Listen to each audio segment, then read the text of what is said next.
This is InvestTalk. Independent thinking, shared success.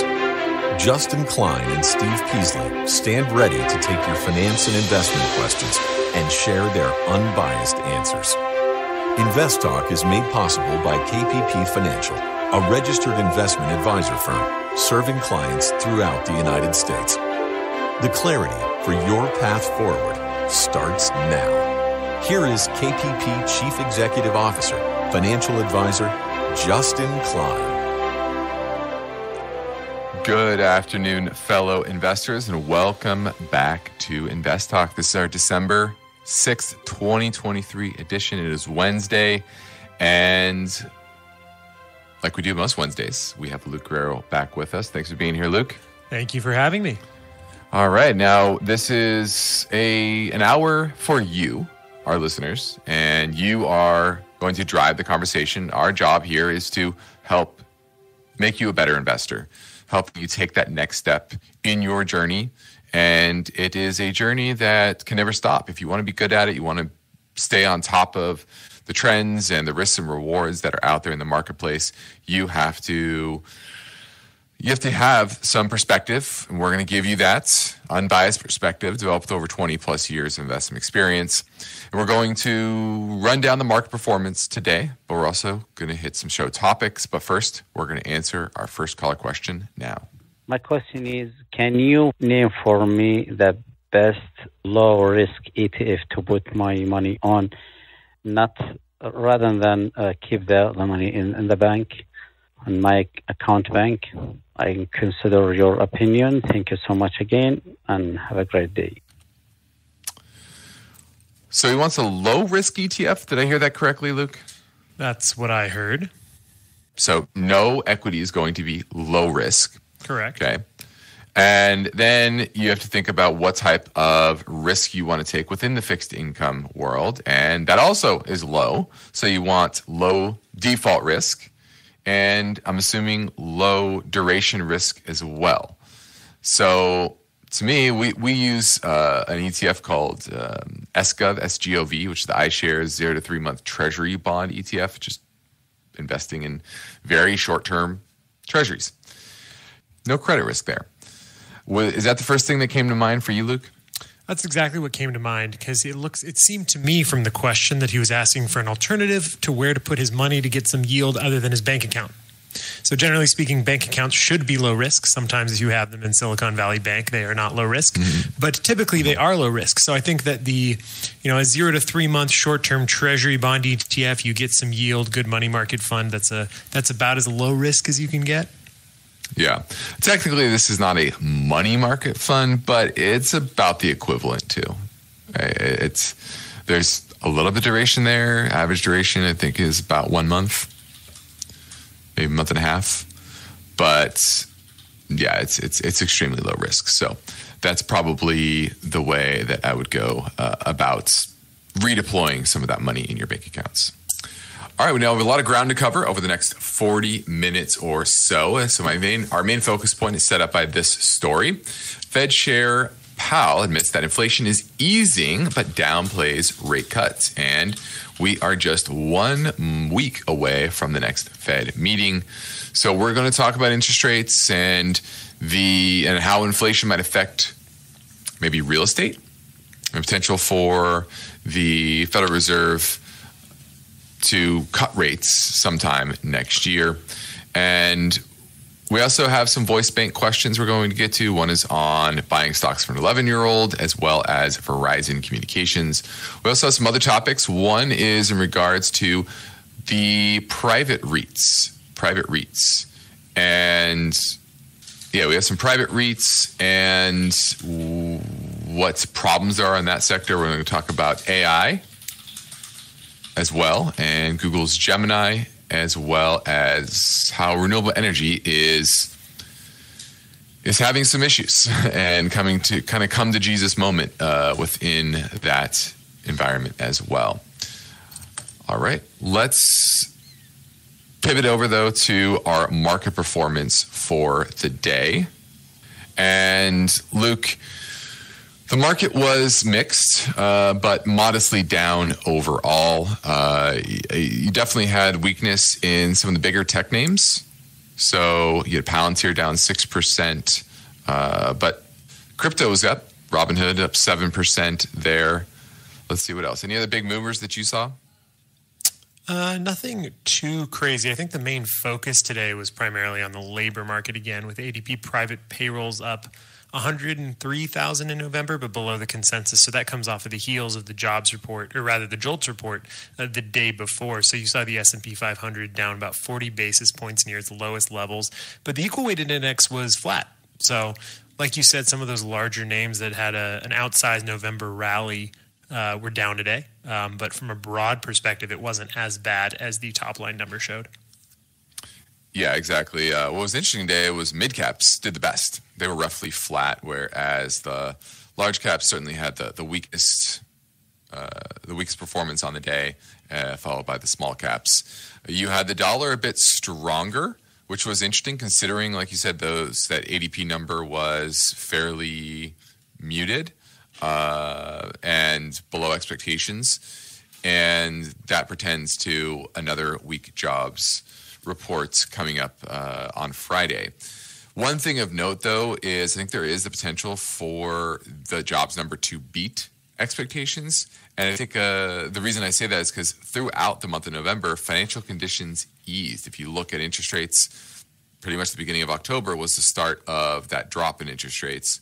November was the start of the drop in interest rates and the drop in the dollar. And so throughout the month, the financial conditions improve. So would not shock me to see a surprise to the upside in the jobs report on Friday. But that's going to be the big news over the next couple of days as we head into the Fed meeting tomorrow. All right, now as we move into a short break, let me tell you about our holiday giveaway contest. It offers you a chance to receive a free autographed copy of Steve's book, Above Average Investing for the Average Investor. It is a no-nonsense beginner's guide to the world of buying and selling stocks and deals with topics in an easy-to-read style. And to enter, you have to do just a handful of things. Subscribe to our YouTube channel, as well as our Instagram account, and like the holiday giveaway post on Instagram, and just tag 3 friends. And we'll choose one winner each day until December 31st. All right, now our phone lines are open, waiting for your calls at 888-99-CHART. Every investor is working to build a secure financial future. Hi, Will. Hey, hi, Steve. How they get there. I'm wondering if now is a good time to be buying preferred stocks. And when they get there. Would this be an opportune time? That depends on many variables. To get into annuities. Everyone's situation is different. And as I listened, I'm trying to turn more into an investor rather than a speculator. And so are their questions. Get your thoughts on CRM, Salesforce. I'm calling about Peloton. PTON is the ticker. I'd appreciate your take on medical properties trust. Hey, I was trying to reach Justin, Lou, or Steve. InvestTalk hosts Justin Klein. 15% of that capital to work in an annuity, and then look for opportunities to add more over time. Steve Peasley. Okay, so when you split, you'll still have about 5%. And my personal belief is you should just hold on to them. And now Luke Guerrero.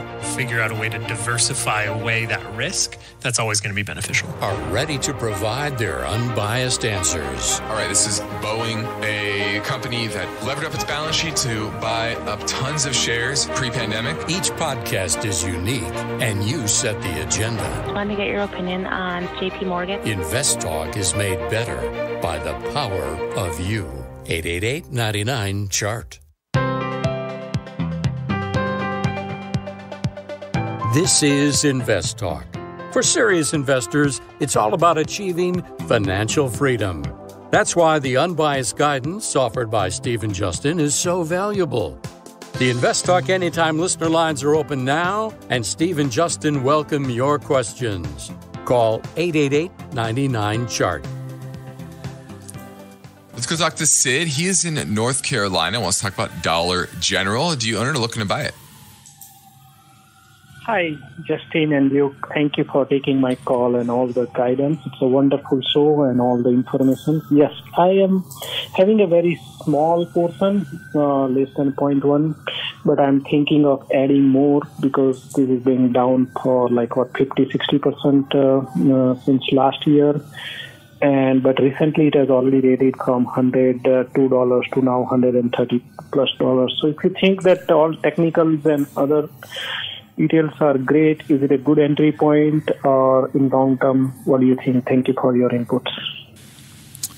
All right, looking at Dollar General, and this is the name that did very well during the pandemic, and a big reason for that is because they cater to the low-income consumer. And guess what? The low-income consumer received a lot of checks from the government, and they were able to go out there and spend.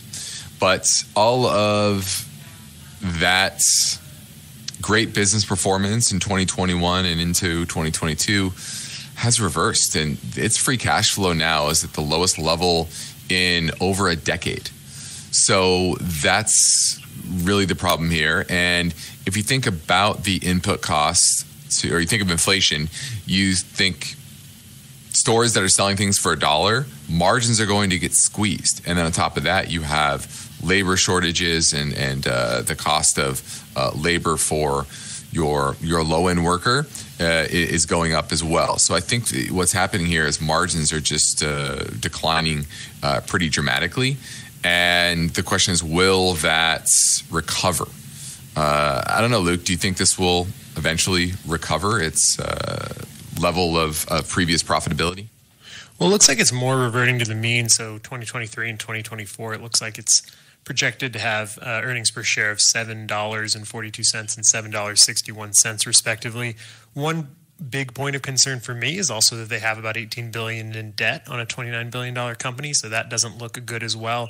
And like you said, during the pandemic, lower income families shop there, they got those checks. Well, what's happening now is a lot of the savings is disproportionately being depleted from those lower income families. So I just don't see it recovering anytime soon because of those things. Yeah, that's the big question here, is what will happen as the economy continues to weaken, and whether that mean reversion will go the other way. That's what I worry about, is it goes past the other way, and it goes not back to pre-pandemic levels, but even below that. The technicals have improved, right? It's rallied over the past couple of months, but it hasn't made a higher high. So to me, this remains in a downtrend. I see no reason to suspect that the downtrend will be reversed anytime soon, especially when you look at the trends in earnings estimates. They continue to be downgraded. Earnings are supposed to fall 30% this year, flat next year, but once again, those trends even for next year are coming down. So this is not a name that I would be in right now. I don't love, typically in an inflationary environment, consumer staple stocks don't do well. This would be a consumer staple company because that's what they're selling. They're not selling high-end goods, selling your everyday kind of low-priced products. And when the cost of inputs across the economy go up, it's going to be very difficult for them to not break the buck and to keep their margins relatively steady. And the best thing you can say, I think, for this is that gas prices are coming down.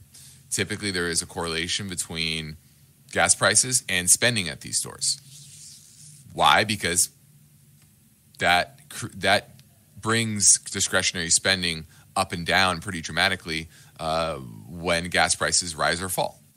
And so that's the only positive I really see here. But I think those overall general secular trends are against something like this. So I'm passing on Dollar General. All right, as we go to a break, please remember that you can call anytime and leave your questions on the InvestTalk voice bank. If you're listening via our live stream or on AM 1220 in the Silicon Valley area, you can call right now and talk to us live at 888-99-CHART.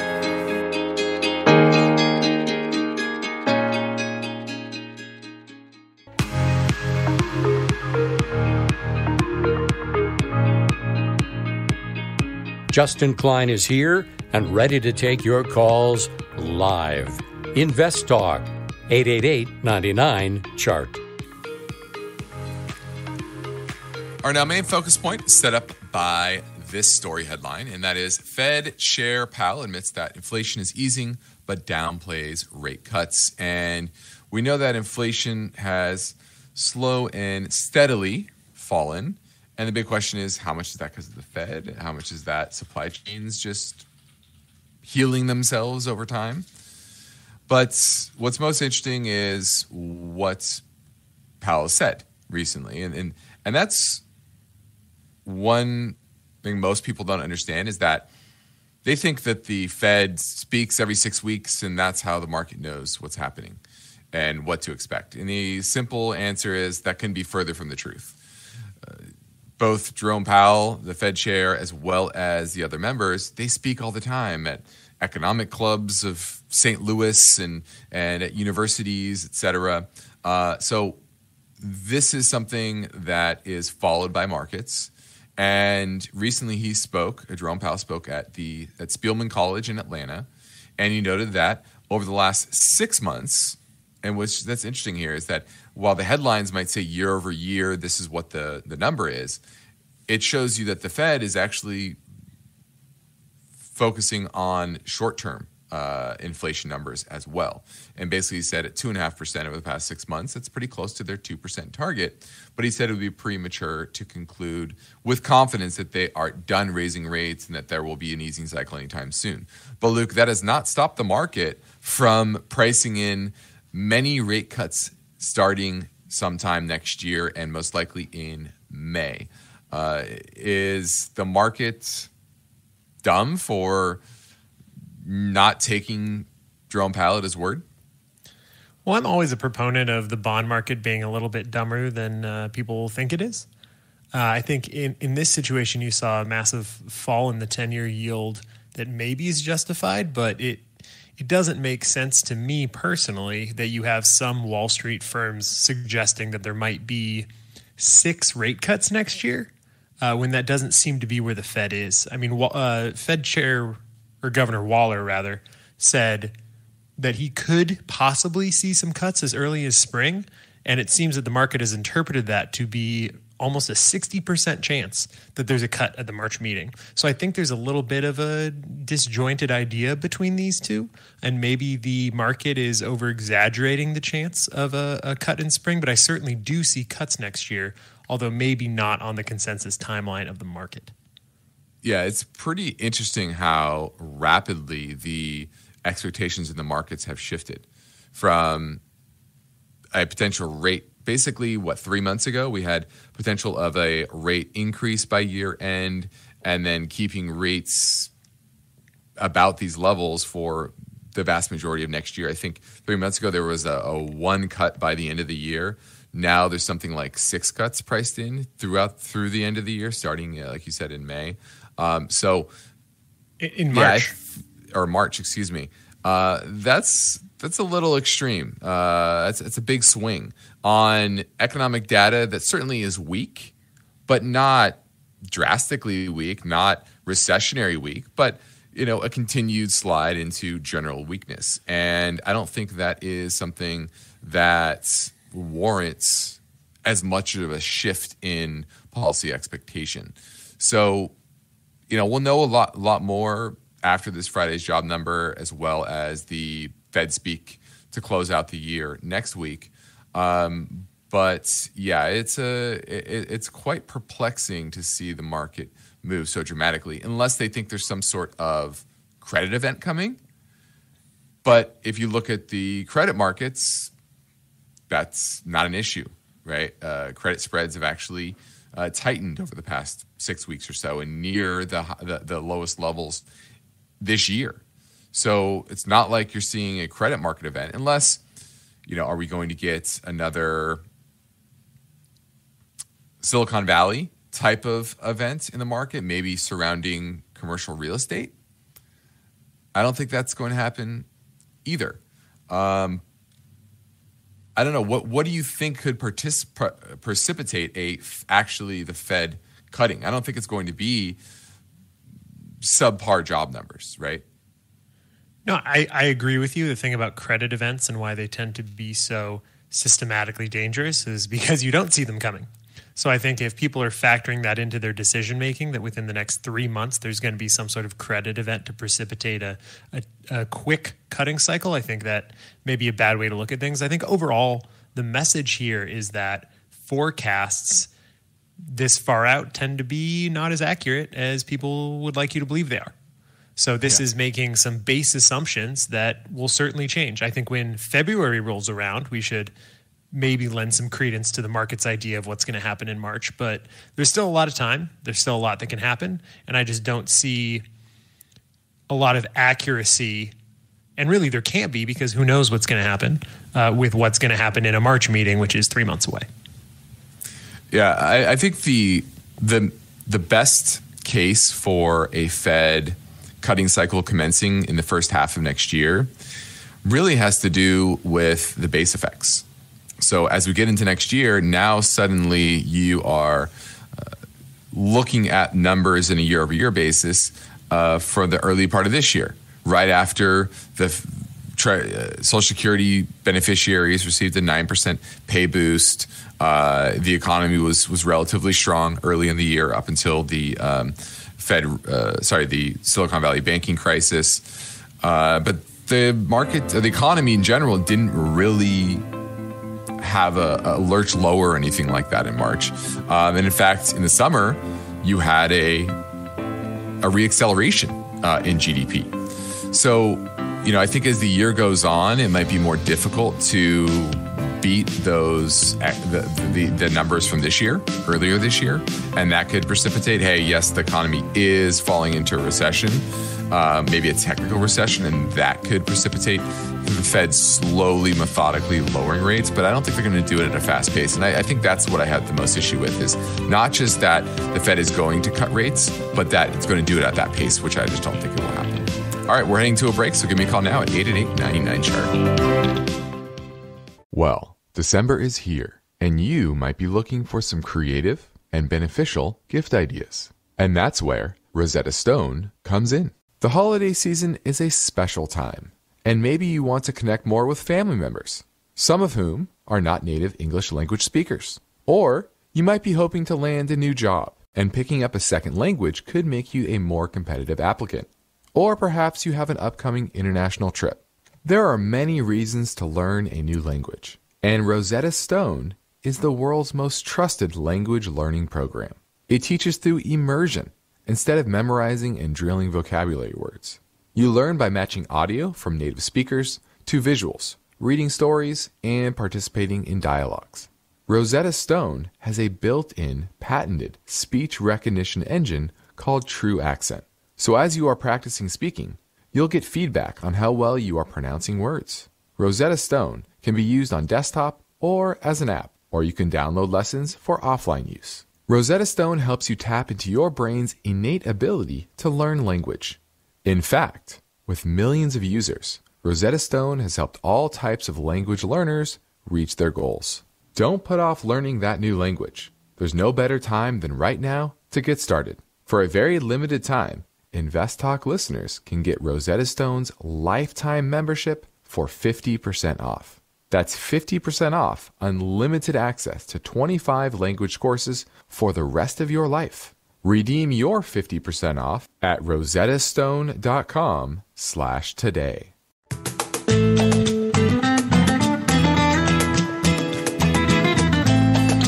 Everybody wants a secure financial future, but getting there takes strategy, discipline, and the right information. That means you'll have finance and investment questions. So don't forget to call InvestTalk, 888-99-CHART. Hello, this is James from Georgia.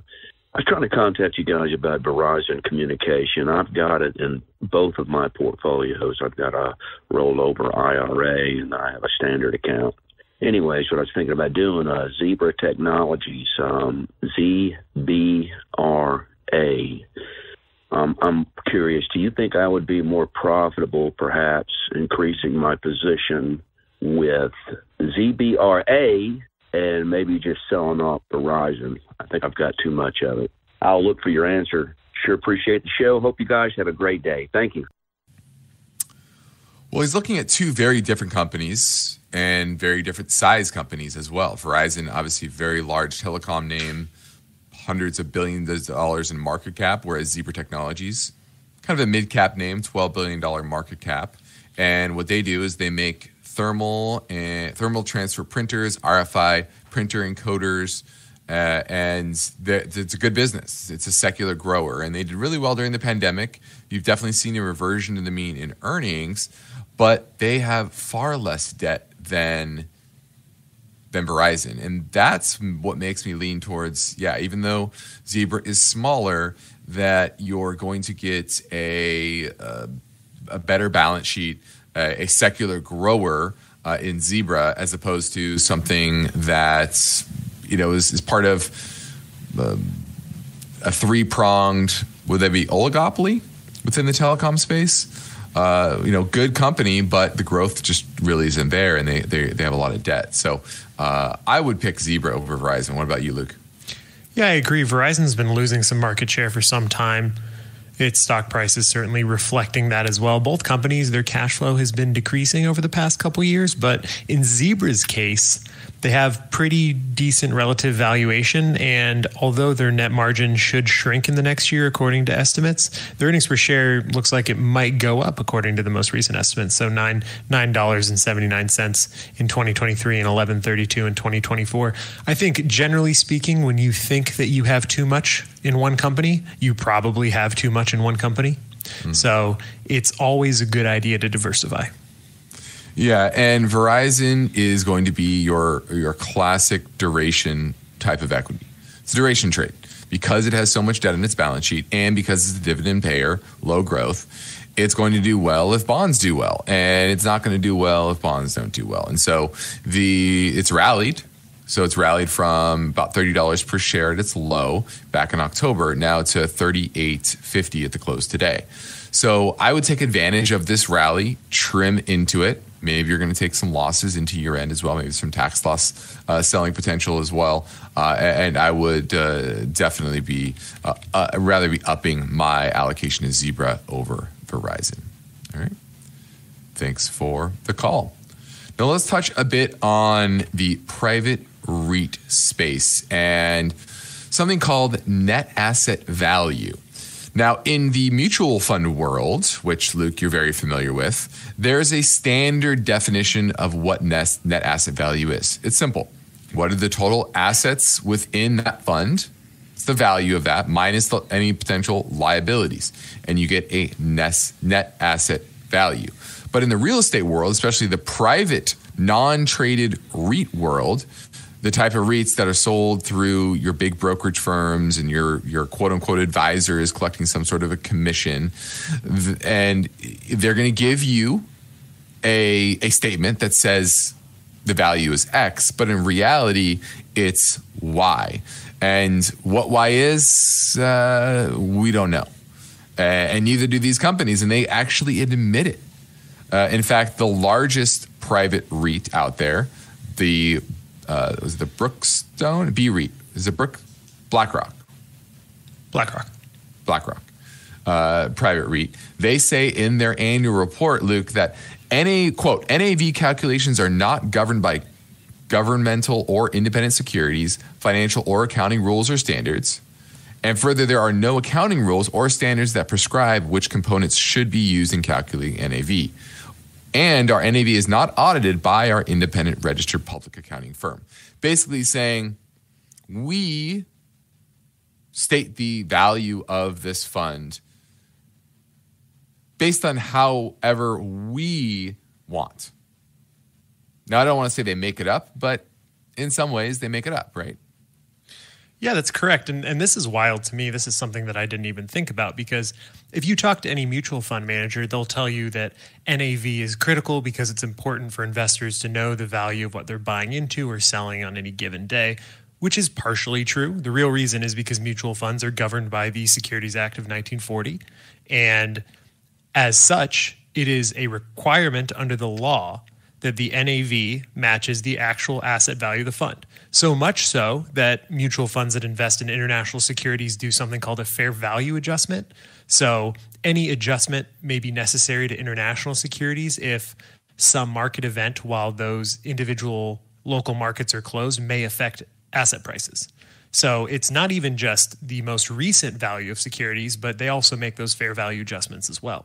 So it's interesting to me that the government, the SEC, regulatory bodies have allowed this term, which has a very specific meaning, to be used in a way that is not accurate at all.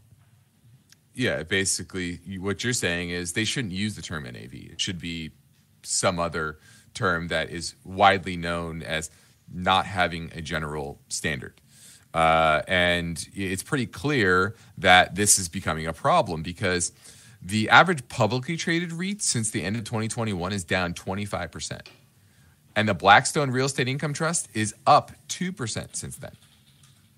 So how can they buck the trend that dramatically? Are they that good at what they do? Are they so much better than all the other REITs in the world?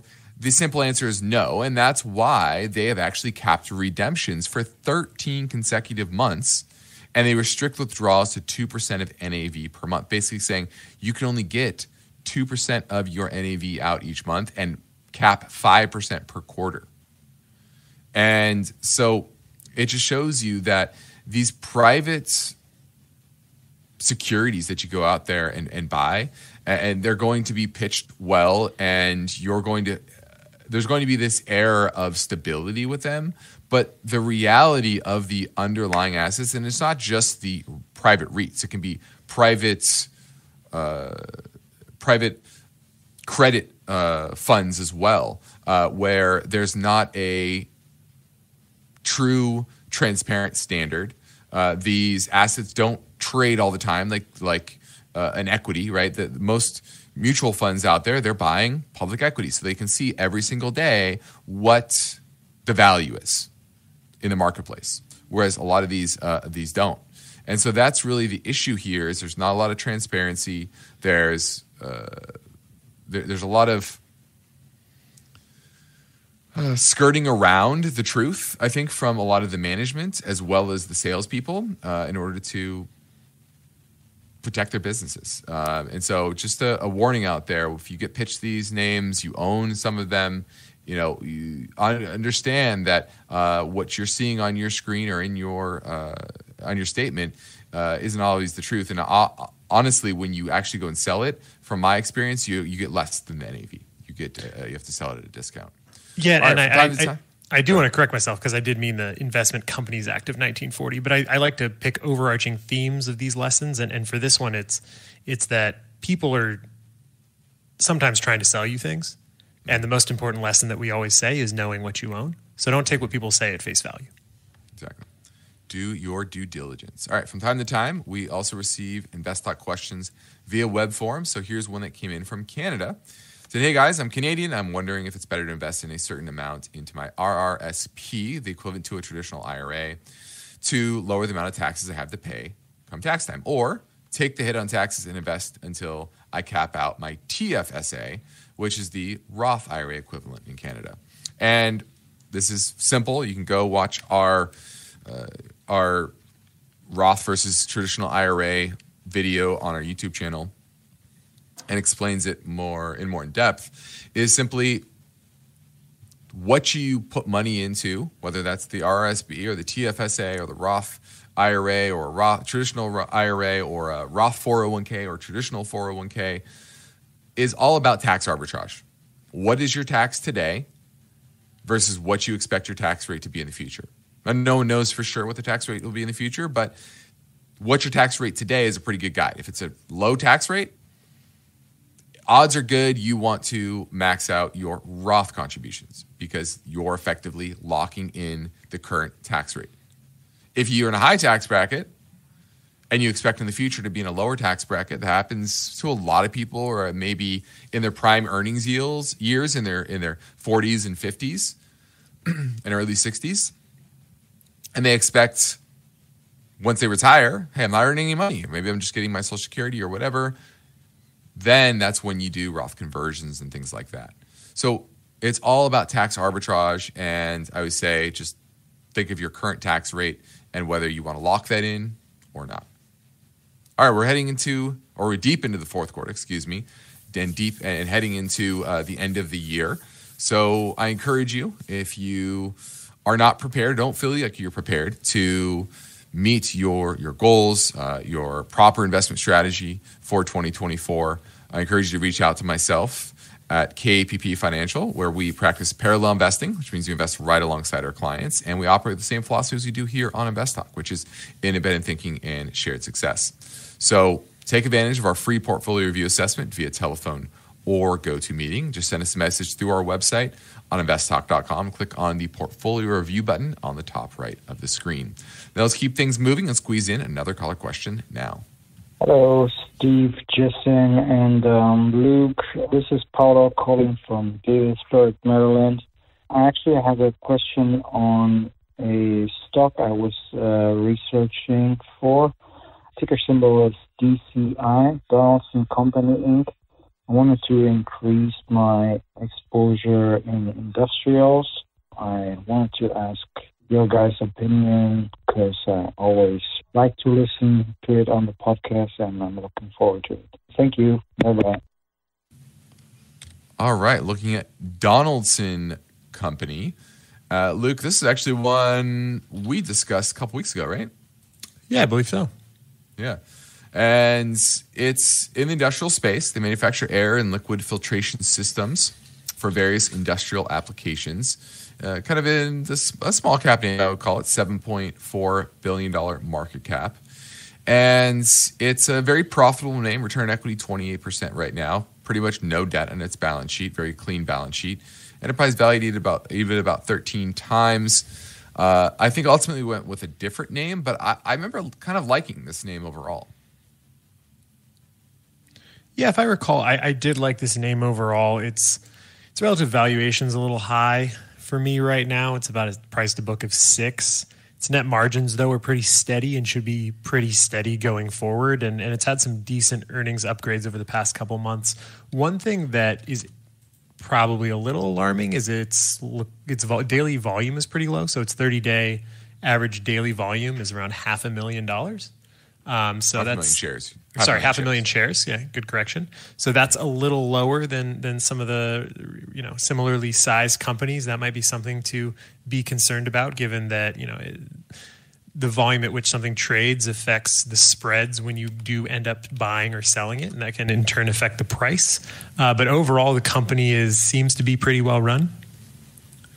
Yeah, and my biggest issue with it, and why we went with a different name for our clients, was really the trend in the chart. It's been underperforming the industrial space really since the early part of this year, or call it springtime, and continues to be in a general downtrend. So I don't like that kind of near term issue. It's rallied recently with the industrial space, but it's been underperforming. So, I think a lot of that has to do with growth. A couple of years ago was in the mid to high teens, top line growth, and now last quarter, zero on revenue, 0 on profits. And it's still currently trading at above market multiple, about 20 times.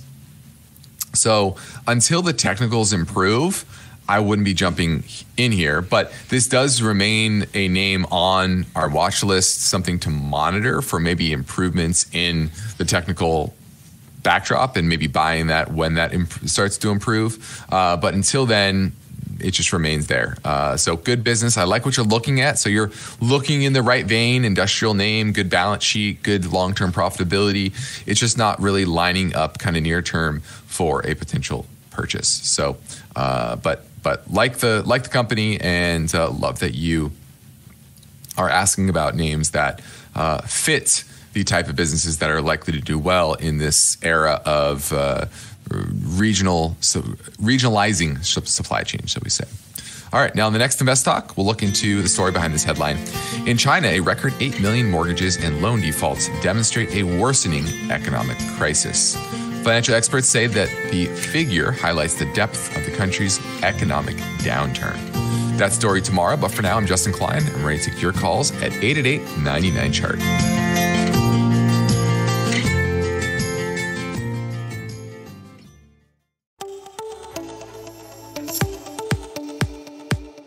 One of the most rewarding things I do each weekday is host the InvestTalk podcast. I truly enjoy helping investors, and I know that every question counts and every answer I provide will be unbiased. You, the caller, get to chart the course for each InvestTalk podcast. Call with your questions anytime, day or night, 888-99-CHART. I'm hoping Justin can help explain a complicated ETF I got myself into that I don't really understand. It goes by IVOL, and that's the Quadratic Interest Rate, Volatility, and Inflation Hedge ETF. It invests in TIPS and also long options on TIPS to generate more returns. And my understanding was that if rates rose, it should do well, but it hasn't done well, and I don't understand. Thanks so much for helping me make sense of this. Bye-bye. All right, looking at IVOL, which is the Quadratic Interest Rate Vol and Inflation Hedged ETF. And you're right, this has not done well since basically the beginning part of 2022. And I've seen this before. I don't remember their exact strategy, and I do think it can shift. But basically, it's going along the break-evens on tips. And so if inflation expectations are coming down, then this is not going to do very well, and vice versa. And, as the economy has slowed over the past couple of years, and inflation peaked right around 8% about a year and a half ago, this also peaked. And so naturally, this has come down. Now, if you get a resurgence in inflation at some point in the next few years, obviously this will do well. I just don't see that, kind of near term. So I don't see any reason why you want to hold on to this. You made a mistake. Learn the lesson, which is, Luke, what is it? Know what you own. Know what you own. Exactly. So you didn't know what you owned, and you didn't know why it may go up or down. And therefore, you made a mistake. And sometimes you learn through listening to a show like this, and other times you have to learn the hard way. So that's the simple fact here. Just sell it, take your lumps, maybe a tax loss, and move on. Good lesson. So our next focus point today is surrounding something that everybody has heard of for the past 6 or 7 months, and that is AI. Now, typically when we hear about AI, we've probably heard about ChatGPT or OpenAI, but this story is actually about Google, who just announced today that its new generative AI model, Gemini, will run directly on mobile phones for the first time. And starting Wednesday, which is today, this AI will power Google's Bard chatbot and will eventually be launched more broadly into its search engine from next year, and also allow Android developers to easily build AI apps and features that work offline. So why is this big? This is big because the cost of running AI on cloud servers is incredibly and prohibitively expensive. So Justin, it seems to me that this is a pretty big advancement in AI, being able to run it on mobile phones and also allowing it to be more open source for developers. So my big question is, how do you think the cost savings are going to affect some of those big chip makers that have seen a big run up in the past year along this AI narrative? That was exactly the point I was going to make. If AI tools can be ran natively on just your smartphone, the power of, our smartphones are very powerful these days, especially our Apple devices, but even Android devices are very powerful as well. And so if they can basically duplicate 90% plus of what your ChatGPTs can do while just natively on your phone, it solves a lot of issues, like you said, costs, as well as privacy. And then it can scale a lot better, and you can build more applications that aren't reliant on big mainframe computers hundreds of thousands of miles away. And so And then you aren't reliant on the NVIDIAs of the world. And I think that's what the expectation that has been built in NVIDIA stock is, that if you want to run AI, you need NVIDIA chips. But what this is kind of showing is that you don't really need that. You just need a somewhat powerful smartphone, and you can do just as much, pretty much, as the big, powerful applications. So I think this is a huge stepping stone if it works as advertised. Obviously, the proof will be in the pudding if they can actually make this happen. But big news today, and I think that's why NVIDIA is down, but also why we see actually sold a name within one of our strategies, and it was a REIT in the cloud computing space, and that has ran pretty dramatically. And if this is a thing, you don't need these huge mainframes. That's certainly going to impact that part of that sector as well. So this could have an impact across the tech sector, not just on NVIDIA and Google. All right. That about does it for today's show. I'm Justin Klein with Luke Guerrero, and we thank you for listening. We encourage you to tell your friends and family about our free podcast downloads, which you can find anytime at iTunes, Spotify, or Google Play. And be sure to rate and review on iTunes as well. It's official. We have surpassed the 57 million download mark thanks to you since it all began. Independent thinking, shared success. This is InvestTalk. Good night. InvestTalk is a trademark of KPP Financial. Because of the nature of the interactive dialogue inherent in the format of this program, it's important for the listener to understand that not all comments made will apply to them. Specifically, nothing said shall be taken to be investment advice, or shall statements on this program be considered an offer to buy or sell security. Because such advice is rendered solely on an individual basis and at times will require that the investor review a prospectus before investing.